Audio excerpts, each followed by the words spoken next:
የባቡሬ እናት ከታገተችበት አመለጠች። በጣም የሚያሳዝነው ደግሞ ሌሊ እሷ የባቡሬ እናት ስትገኝ ሌሊን እንዲሁ ወጥመድ ውስጥ ተጨምረዋታል። በጣም ያሳዝናል። በዛ ላይ ታማለች። እንዲሁም ደግሞ አደይና ዴቭ ሊጋቡ በጣም ደስ ብሎን ነበር። ነገር ግን ደግሞ የአደይ አባት ያሴረው ሴራ በጣም ያሳዝናል። ለዴቭ መስሎ እንግዲህ አስመስሎ ለሌላ ሰው እንደሚጥራት ነው አሁን ላይ የተሰማ። በጣም ያሳዝናል። አደይ ወጥመድ ውስጥ ገብታለች ማለት ነው። አሰላሙ አለይኩም ወራህመቱላሂ ወበረካቱ። ውድና የተከበራችሁ ውድ ቤተሰቦች እንዴት ናችሁ? ከኔ ጋር ሁሉ ሰላም አልሐምዱሊላህ። በያላችሁበት ሰላማችሁ ብዝት ይበል።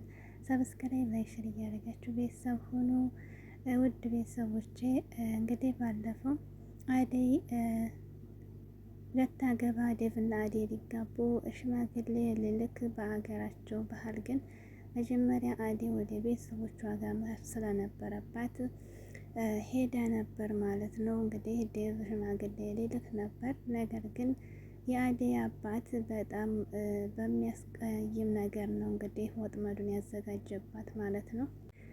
እንግዲህ ዴቭን እንደምታገባ አስመስሎ እዛ ከሄደች ግን ሌላ ባል እንደምታገባ አለልኝ ነግሯታል ማለት ነው። ብርሃንም እንግዲህ ዴቭን እወደዋለሁ ብላ ነበር በፊት።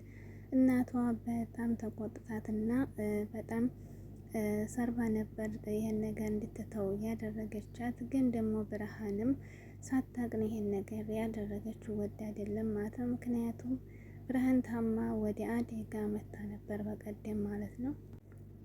ብርሃን እና አደይ ጋ መታ ከተማ በነበረችበት ሰዓት እንግዲህ ዴቭ በጣም ይንከባከባን ነበር። ብዙ ነገር ከፍቅር ጋር ሲጣሉ በጣም ብዙ ነገር ያግዛን ነበር። ያን ጊዜ እንግዲህ ሰው ተጠግቶ ደግሞ በችግራችን በኩል ሲሆንና የዛን ሰው መልካምነት ስናይ ያንን ሰው ለመውደድ አንችልም ማለት ነው። እና በዛ ቅጽበት እንግዲህ ብርሃን ወደው ነበር፣ ግን ያው ፍቅሯን ሳትገልጽለት ሄዳ ነበር ማለት ነው። ግን ደግሞ ያን ጊዜ አደይና ዴቭ ግንኙነታቸውን ለማንም አላስነቁም ማለት ነው፣ አልተናገሩም ነበር። ብርሃን እዚህ ጋር የምትታመበት ነገር የላትም። ምክንያቱም አደይና ዴቭ ያው እንጂ ማንም እንዲያውቅ አይፈልጉም ነበር በጊዜው። እሷም ደግሞ አታውቅም ማለት ነው። እና ብርሃን እንግዲህ ሳታውቅ እህቷ ጋር ማውራቱን ዴቭ ያለውን ግንኙነት ሳታውቅ ነው ፍቅር የያዛት ማለት ነው። አሁን ታወቀች በኋላ ግን ያው ይቅር በይ ብላ እናቷንም ደግሞ ወርቃ ታርቃለች ማለት ነው። እና እናቷን አሁን ብርሃን ለምንድነው ዴቭና አደይን የማይጋቡት የማትወጂው እያለቻት ነበር። እና የቱም በአንቺ ምክንያት ነው፣ እንዴት አንቺ ወደሽ ወጥሽ ታገባለች እያለቻት ነበር ማለት ነው።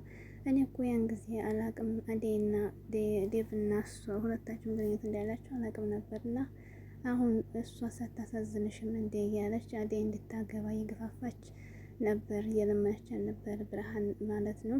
ይሄ የማይሆነውን ነገር ብታገባ አንቺ ትቆጫለሽ ብላ እናይቱ ዴቭ እንድታገባ አልፈለገችም ማለት ነው። ግን ከዚህ ሁሉ ውጭ ደግሞ አባትየው ትልቅ ሴራ የጠነሰሰው ከአጎቷ ጋር ሆነው እንግዲህ ዴቭን አስመስሎ ከዚህ ከከተማ ወደ ገጠር ከሄደች በኋላ ሌላ ባል እንዲጥሯት ነው እየተስማሙት ማለት ነው።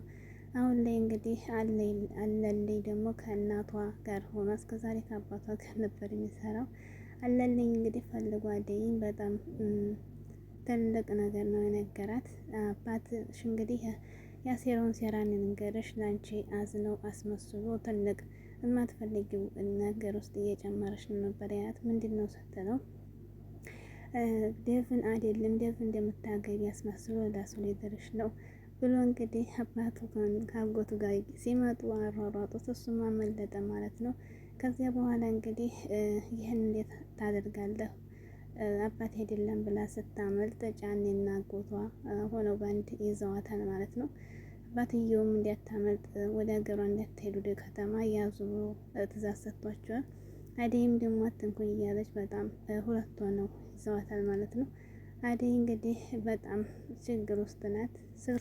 ስልክ ራሱ የደውላት ድምጿ እንደተቀየረ ነበር እየወሩ የነበሩት። እንግዲህ ሌሊ ደግሞ ከዶክተሩ ቤት ሐኪም ቤት ሄዳ በተኛችበት ሰዓት እንግዲህ ደንግጣ ተንስታ እንግዲህ ቤዛም እሷን የሆነ ነገር ለማድረግ ሴራ እያጠነሰሰችባት ነው ከወንድሟ ጋር ሆና እንግዲህ የአክስቷን ሰራተኞች የባቡሬ እናት የምሰጥህ ሌሊን ስትሰጠኝ ነው ብሎ ደው ተስማምቶ ነበር።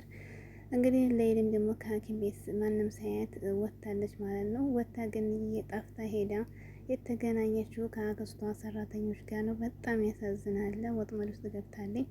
ባቡሬ እናቱም ሲያገኝ ደግሞ ሌሊን አጣ ማለት ነው።